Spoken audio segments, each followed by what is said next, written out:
we did something similar to that when we were at the Tony Robbins event. So what we did was he made us draw like he instead of like doing gas tanks like you said, he imagined like our whole life was like a wheel, and he divided. It was kind of like he divided. It was a circle, right? And he divided into like 6, 7, 8 parts, whatever, like health, relationships, finance, career, whatever. And he's like, start in the middle, like the core, right in the center of the wheel. And he's like, I want you to shade shade out into the edge of the wheel, however far you think you are along in that region, in that category. So like, if you think you're 10 out of 10 in health, you shade all the way out. If you're, doing shitty in relationships, you shade halfway, or, barely any. Same idea. Same exact idea. And after we're done, he was like, take a look at that. And if that was a wheel to your car, how smooth would the ride be? And I was like, oh my God. Well, that's theatrics. I know, but it was like, wow. It basically, he just said like, you gotta like be well rounded. You don't want to just like spend so much time into like the career, and then everything else falls short. So that's my thought. So yeah, well rounded is key, but I don't think that everything needs to suffer. Like I think there's a way to automate certain things. Like, yeah, well rounded. So that's why things don't suffer. Yeah, but not everything's gonna always be a 10. No, it's for you. For example, if you're fat and you're happy with that, then that's a 10 for you, right? You're like, no, I'm good. I'm happy. Yeah, but your health is at a 0, which is fine. If you're cool with it, then it's fine. Well, the point is no one has a perfect life. So he's just trying to say, like, find areas where you can improve. Yeah, right. Find areas that you can improve in. Yes. But I don't think it'd always be like, I think, like, let me name off a couple of mine just off the top of my head. So I had fitness and I had nutrition. I thought those two were different. I had discipline, compassion, relationship management, new relationships. I think I separated those two. I think I had integrity. Did I say discipline? I had that. Gratitude, I think, was one of them. There was probably a couple other. So it's interesting how a lot of your stuff are like not physical, but then you had like two things that were physical. It's like, what the fuck? What? Like gratitude or fitness and nutrition? Yeah, everything else is not physical. Well, so I think both of those kind of relate to discipline, but I think like for me, it's important. It's like, I think all of it, I think the whole idea behind everything is like self-care, right?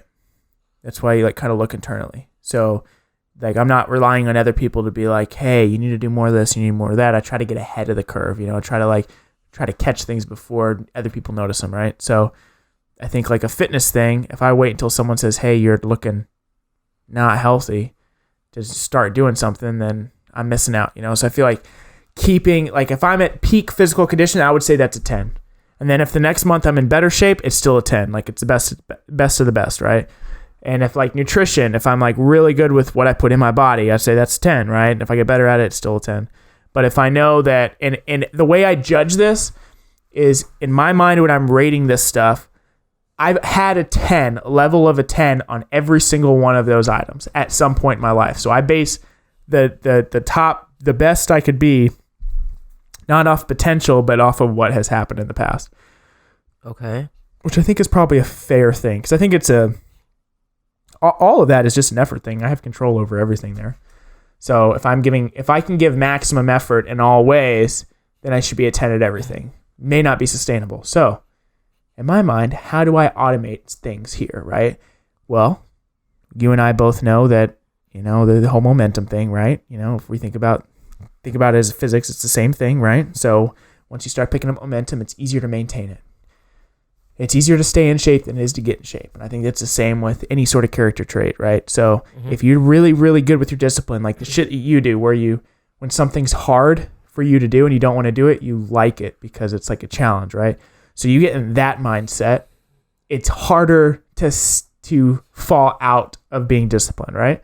So you can kind of focus less attention on that because it's working pretty well for you. And then you can focus more on something else, right? Like maintaining relationships or going out more and networking or whatever, something that is your weakness. But you can kind of get a system automated. Once you're in the best shape of your life, it's a lot easier to stay there than it is to go from not being in shape at all to get there. So once you're in the best shape of your life or you're close to it, whatever, that system is working, the amount of extra attention, the amount of like, I think of it as like maintaining or retaining a customer versus acquiring a new customer, right? It's a lot cheaper to just maintain it. So you can stop focusing as much on that, keep it at the level, sustain it, focus somewhere else. However, I did this about like 3 days ago, maybe like 5 days ago. So this is all just a theory, but I think it may be a good way to kind of stay, kind of look at, I guess just back to the whole documenting shit, right? Kind of look back at yourself on where you're at, where you're going, what you need to work on. Right. I can see that. And I'm honest with myself, like I made this whole thing and I was sitting there and I was trying to give myself credit. I started going down this list. And I was thinking about like giving myself credit, like, well, actually I'm pretty good at this. I was like, nah, you're lying to yourself, Logan. No one has to see this. This is you and you right here. You're looking yourself in the mirror. That's what I felt like. Mm-hmm. And I was like, gratitude, 2. All right. That's probably true. Fitness, 7. Okay. I believe that, but I was harsh. Like I was very hard on myself, but I feel like I was, it's like, it's hard. I felt like I was looking myself in the mirror. You have to, though. You have to get to that point of like being honest with yourself before you can get any sort of progress going, right? Yeah. Yeah. Because I think a 10's hard to achieve. It's hard to achieve. Like the last time you may have been the most grateful for everything around you in your life may have just been a short moment. It may have been a weekend out of your time when you were 15 years old. Sure. It hasn't happened again that way because it's difficult. It's not just there maybe it is there for the taking, but you're not good at that aspect, right? So I think just being honest with yourself, it's already hard. It's hard.